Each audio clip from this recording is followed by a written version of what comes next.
We're having pizza soup. I'm having some peanut butter toast with mine. James going to talk about Sam Cooke, legend.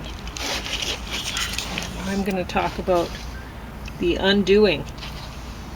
And then James going to talk about that JFK book he never... Contract on America. Contract on America. They'll be hearing about that book for quite a while. Maybe halfway through it, so I'm going to review it. How you like that, Ron? No, I'm halfway through it a second time. Okay, so I finished it up maybe 2018. Just check and see. 2017, 12th of July, 2017. So about 6 years ago. So you're gonna. I'll talk about The Undoing first, because although you sure your James back is up to it? definitely thought that. Well, that's just it. I've already been sitting for so long. Oh my gosh, the plant pot is leaking water on my bum. Okay, Sam Cooke, the legend, got top of the stack because James said he watched it 3 times. Well, I got through it about halfway on the 3rd time. Yeah, I listened to it once. I had to watch it. Did you watch the additional interviews? No, I haven't. I think I will. Yeah, additional interview. Yes, there's 2 hours of those on there. Holy smokes! See, you didn't have to watch it 3 times. No, I would have anyway. So I guess he'll talk about the interviews later. Yeah. So anyway, The Undoing. This had Nicole Kidman and Hugh Grant, and it's a mini series, HBO limited series. And it's a bit of a murder mystery. Don't know who exactly done it. You still don't? Oh, well, you do. Oh, you do eventually. Yeah. Well, that's good. And that's what most people watch. Yeah. And I thought it was actually pretty good. I enjoyed it. I expected to give it top of the stack, but then James watched this one so many times and really loved it, so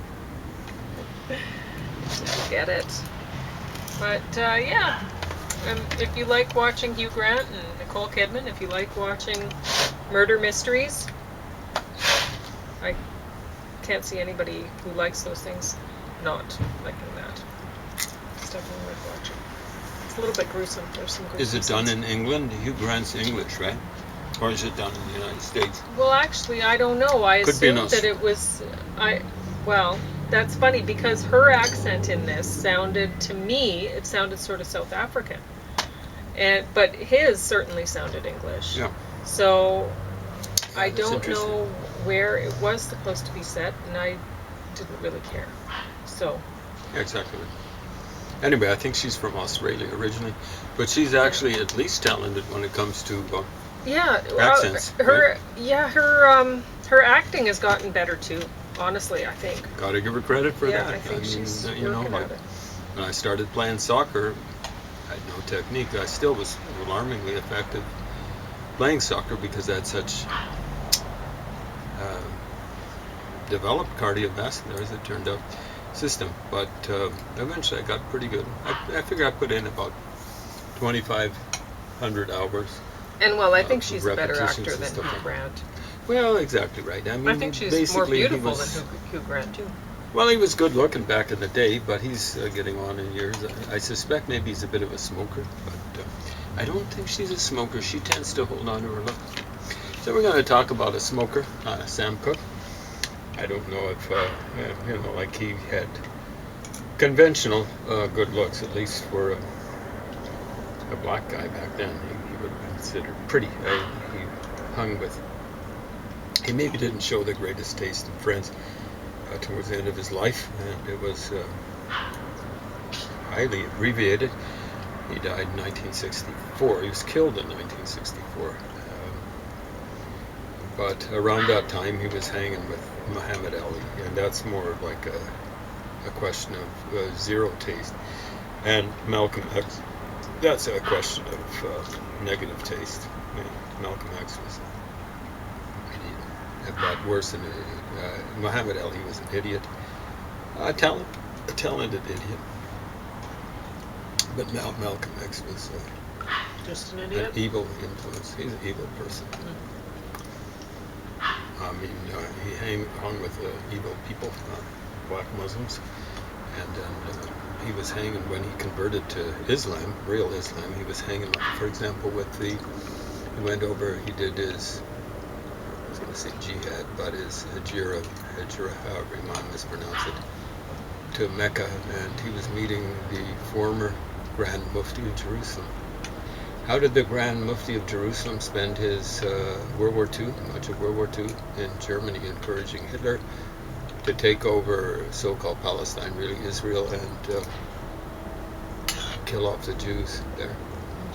One guy, and there's Malcolm X, who's glad-handing, whatever, around 64, 65, something like that, roughly 20 years later. So, read Malcolm X's ghostwritten autobiography. He's always talking about how white women want to have a sausage party with black guys and stuff like that, because of the, like white guys have got Viennese wieners, is that what they're called? And black guys have got, that's him talking about, it's not me. I don't really care one way or another. I suspect there's all sorts of a variation and so on and so forth. But he seems to think it's really darn important, or seem to think. Malcolm X? Malcolm X, yeah. He really thinks that, I guess, white guys are inferior or something like that.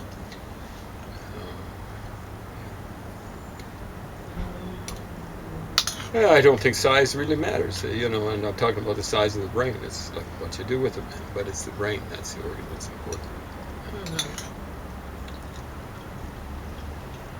Anyway, so this thing is put out by Abco, 2003. Most of you folks, that doesn't mean anything, Abco. I would have first noticed about Abco products back in 1966. That's when my bro bought the big hits, volume 1 as it turned out, of the Rolling Stones, and it was an Abco production. So who was the head of Abco 2003, he was still alive then, I suspect 20 years later, not 2023, he's dead. There's a guy called Alan Klein. And the weird thing is, 2003, he looked semi-respectable, and like he'd lost some weight and stuff like that. For me, the canonical picture of Alan Klein is him with a very toothy grin, showing, as I recall, his lower teeth. So that's usually a sign of aggression. Maybe even with someone like Farrah Fawcett Majors, that's about as unaggressive as the aggressive smile with the showing the lower teeth can be. So with her, it'd be like aggressive propagandist. Maybe Alan Klein's aggressive propagandist. He was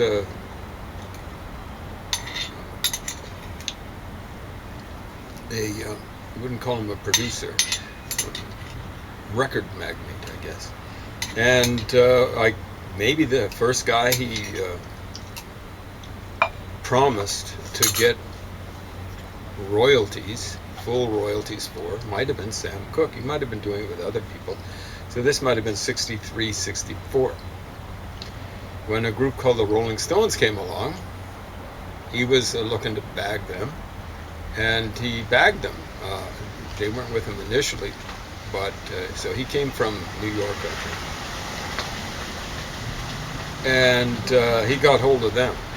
And Mick Jagger wasn't able to get rid of him. Mick Jagger would have known economics, at least record economics. It might have been a little bit, that might have been, hey Mick, how's it doing? But you don't come up a single lane alley when you see somebody's already in. That's what's happened. Mm-hmm. Someone's there already, and they're honking for someone to get out of the way. Mm-hmm. Well, we've had that happen to us, like I said, occasionally. You're just stupid if you do that. Yeah. Pauline lives in this alley, and when... Go around. There we go. Back out. Yeah. I think they think they're going to bully the guy there. The guy there's a police officer. He's a nice police officer, but I think they're maybe figuring out they're going to back out. Yeah, it's crazy. They should figure out they have to back out. Well, they couldn't have came in. Yeah. No, they should never. I never go down the alley. I always make sure I check. Is there anyone in the alley or even at the entrance of the alley before us? If not, I don't even turn in. You know? So I don't have to back out. Yeah. So I can hear that. He's getting out of the way for them. It sounds as though. He's such a nice guy. I am.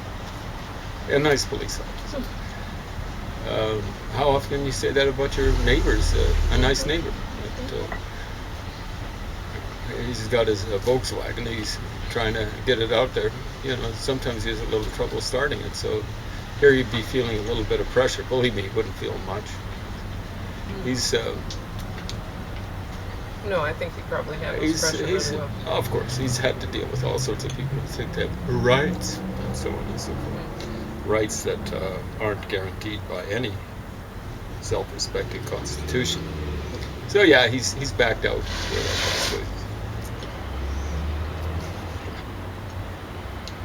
They honked at him. Wow, stupid. Anyway, there's lots of people that do that.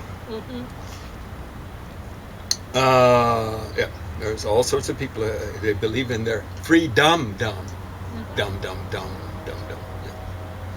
They're free dum-dums. They are free dum-dums. Anyway, so we're talking about Alan Klein. So he got hold of the Rolling Stones. He promised he was going to... I was saying Mick Jagger had I think he got through. Maybe it was only a scholarship or something like that. He got into the very least London School of Economics. So he was a cut above the usual rock and roll star. Way back when, and but it took him until I think 1971 to get extricated from the tentacles of Alan Klein and Abco. So the first Rolling Stones release, it wasn't put out under the Abco imprimatur after Alan Klein got hold of them. I think that might have been 65, 66, somewhere. Was Brown Sugar single and the album Sticky Fingers. That's 1971, as I recall, summer of. It took them a long time. I think, so what happened was, you see Alan Klein, did I mention the picture? Yeah, he's smiling and he's holding a shotgun to the camera. There's just two big eyes kind of glaring at you out of the, as it were, out of the shotgun barrels. So that's Alan Klein. Now he looks pretty distinguished in this. So, but like he scored the Stones, but the Stones were like number 2 on rock and roll's Mount Rushmore. It wasn't like this with rock and roll. It was like number 3, The Who, maybe 4, The Kinks, 3, The Who, 2, Rolling Stones. Who's number 1? Of course, it's the Beatles. I tried to get hold of the Beatles, and he was figuring, who do I latch onto? Oh, he got hold of the most susceptible one. And you think it would be someone like Ringo Starr, but it was John Lennon. He just started to lose his sense of taste when he was dealing with people. And of course, it would have been roughly the same time he was getting latched onto by that leech Yoko Ono. So the other leech, Alan Klein, persuades him, and weirdly enough, George Harrison, who's pretty cynical about a lot of different things, and then Ringo kind of went along for the ride with, he could have gone with Paul McCartney and made it 2-2, but Ringo is a pretty complacent kind of guy from what I can tell. So he went along with George Harrison and John Lennon. Yeah, manager. That's what he was, I guess, for the Rolling Stones, of sorts. Yeah, a manager of sorts. Anyway, he wanted to get the Beatles, and he had 3/4 of them. Big trouble is, Paul McCartney came up with a solution that might have worked out better for him and maybe for the Beatles, but it was not a very good idea. It was I think the brother of Linda McCartney, the future Linda McCartney, the future Linda McCartney. So it would have been in the Paul McCartney's family. It's kind of like a conflict of interest. He should have found someone else to promote as a manager. Now, so this is really what precipitated the Beatles splitting up. 3 of the 4 wanted Alan Klein as their manager. Paul McCartney didn't want it at all. So there were all sorts of suits and countersuits and all this sort of stuff well into the 70s. They broke up officially in the spring of 1970. And eventually, of course, by 1974, John Lennon is singing in a song called 1974, or in an album of 1974 called Walls and Bridges. And the song's called Steel and Glass. And he's got this line, your mother left you when you were small. But you're going to wish you weren't born at all. Who's that about? See, Alan Klein, the way he got on the good side of John Lennon was he said either his mother died when Alan Klein was young or left him. Your mother left you when you were small. Wish you weren't born at all. John Lennon's lost his mother when Lennon was about 15. She got run over by an off-duty policeman, drunk, no less. And probably speeding, at least for the area. I gather, some of those roads in England are pretty windy and pretty narrow. Anyway, she got run down by the guy. Didn't survive it. Now, yeah, so that's called Steel and Glass. What other, you're going to wish you weren't born at all. And he says, I can't remember what the rhyme is, but you spread your smell like an alley cat. He's singing about Alan Klein. So I don't think he had enough time really to mess up Sam Cooke, but he owns the rights, probably even now, to, if he's still alive, and it looks as though one of his offspring, son or grandson or something like that, was working on this movie. Something Rob or Rod Klein. No, it's a common name in New York. I think Carole King, her real name is something like Carol Klein or something like that. So it's a quite common name. Ralph Klein, former mayor of Calgary. The poor folks in the Siksika Reserve. Poor Ralph Klein. He was famous for blurting stuff out and infamous for his drunkenness. So you can imagine when indigenous people have a name for a white person like this, they called him, what was it, Big Chief Firewater, something like that. He'd come over and get to the Siksika. And I get this from a source from there, from Siksika. I believe it's a couple actually. But he'd go over there and get drunk. And this is the Blackfoot Reserve east of Calgary, just outside of Calgary. So it's a common name. So this person who contributed to this might not be related to, I was going to say Ralph Klein, but Helen Klein. Anyway, yes, really was the focal point for splitting up the Beatles, sort of like when you stab into a hunk of glass, and, you can make a big crack out of that. Anyway, Sam Cooke died before then. I'm probably going to have to continue this. I'll be watching it again. I'll be watching other reviews, so it's okay if I spill over and stuff like that. Now, this was in 2003, so 20 years before now, and about 17 years before race mania really started to take hold in the United States and by extension the world. So Sam Cooke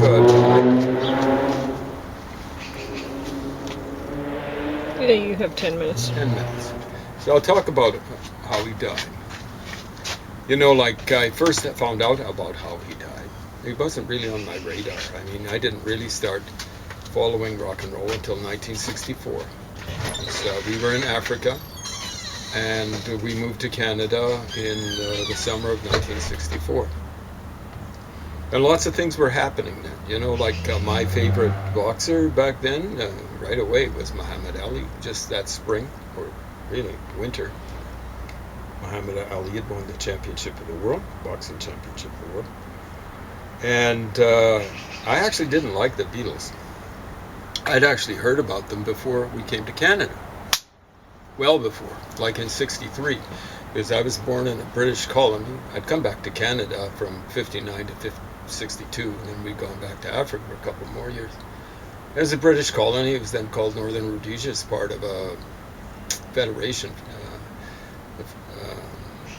I guess it was the Federation of Rhodesia and Iceland, something like that. And it split up while we were there, and in preparation for so-called independence, or freedom, or whatever. As it turned out, for none of those entities was there anything like freedom. And sadly, when they always got their hands out looking for aid and for, like remission of debts from banks and stuff like that. Like our banks bad guys, I don't think they're charging generally usurious kind of interest. It really got bad in the 70s. What was happening was you had third world countries, largely from Africa, from other places, going to the OPEC countries, particularly Arab countries, Saudi Arabia, for example, and not just Arab, Muslim, Persia, Iran, and like buying oil from these countries, and they'd be borrowing from European and North American banks. And then what happened is they were saying, like to the banks, you're bad guys. You lent us money. You're bad guys. No. You see so they want remission on their loans or something like that. I'm not using the correct term, but they wanted the loans just struck off the books. Yeah, that's interesting. So what that ends up being is OPEC countries getting money that isn't coming from the third world countries that get the oil. It's coming from first world countries, to places like Saudi Arabia and Iran. Nasty places. Iran was nasty even before the Ayatollah took over. Libya, Muammar Gaddafi, Muammar Gaddafi duck. So, the real bad guys were the guys who were using the oil instrument to influence things in the middle of the Middle East, so-called Palestine, Israel, and stuff like that. And who ended up footing the bill were the banks in Europe and in North America, maybe even Japan too. No. Yeah, so the third world countries should have been more careful. Go around borrowing stuff for consumption. Even every business person knows that. Now, Sam Cooke, how did he die? So I found out roughly how he died when there was a guy called Guy Pellart. I'm mispronouncing the name. It looks like it's a Belgian name, and some Belgian names are just... They got so many vowels in them, it's incredible. Dutch names are bad enough, but names and words. But Belgian just can get incredible. I think it's Flemish names more than French names, Walloon names. So they did something called, what was it called, Rock Dreams or something like that. It involved a lot of airbrushing. And they had a picture of Sam Cooke kind of laid out in a hotel. And what happened was, now he's married, apparently to his childhood sweetheart, had a couple of girls, maybe more, a couple of girls. At this point in time, he didn't have any after, because he was dead. But the way they're describing this is he's in a motel room in Los Angeles. I think his home might have been Chicago. That's where he came from originally. And South Chicago. and he's in a motel room with a woman, they say. I'm not describing it as his wife. Okay. And goes to take a shower. I don't know if it's before and after, having a little fun with the woman. And the woman runs off with his money, and so he can't run after her, his clothing. I don't know how much of his clothing. So I don't know how much of various chemicals had been imbibed or indulged in. How much? You have 3 minutes. 3 minutes, that's okay. I should be able to do this. But I don't know what he was covering up himself with after the shower. It might have been a towel. Maybe the woman left his undies. Who knows? But I gather he's in a bit of a state of undress. And he goes running off to the motel manager and is doing something like accusing her of being involved in this scam. Now, I don't know if I've ever heard of people involved in scams like this involving a hotel or motel. Maybe, I don't know. I don't know much about it, but I'd assume that there was some sort of a pimp involved or something like that. They don't mention that it was a prostitute. I don't know if we really have any record of it. We just have to be kind of guessing. Anyway, he confronts the woman and she pulls a gun on him. And, you know, like any reasonable, rational person, doesn't matter how mad you are, I presume, even if you've taken a few chemicals, alcohol or otherwise, you're going to back out of that situation saying, sorry, sorry, sorry. But Sam Cooke doesn't. And the woman plugs him. They have the woman on here. And everyone knows, of course. You know, like what I assumed, of course, with the Pellard thing up until now was that she was white. There's been so much fuss made about it being some sort of a conspiracy, there being some sort of cover-up. Nuh-uh, she wasn't white. She's black. And she's being interviewed. She's wearing black sunglasses, and that kind of hides whether she's blinking or not. But when they're asking her, how many times did you fire at him? She says 3. It's just, there's no affect, which is what you'd expect if she were lying or hiding something from someone or covering up for someone. And they said, did you hit him? And she says, well, yeah, he said, lady, you shot me, you know. And yeah, he was dead. So, you know, they were saying there's been a huge talk, and even now, you know, like this is like, he would have died 64, almost 40 years later, and it might still be now. I hope not, but I'm sure it is. That there's some sort of conspiracy. How do you arrange a conspiracy like that? Okay, lady, you go and you go tempt him into a hotel or motel room, I should say, and you make sure he gets the shower. You know what I'm saying? And then you're not going to have dealings with him, shall we say, until he has a shower. Then you run off with his money and his clothes. You get him all head up, and then for sure, you know, like he's going to run off to the motel manager and accuse her of this, that, and the other thing. You know, like, how do you arrange a conspiracy like, come on. You know, like, if it were a conspiracy, it'd have to be someone coming to the door.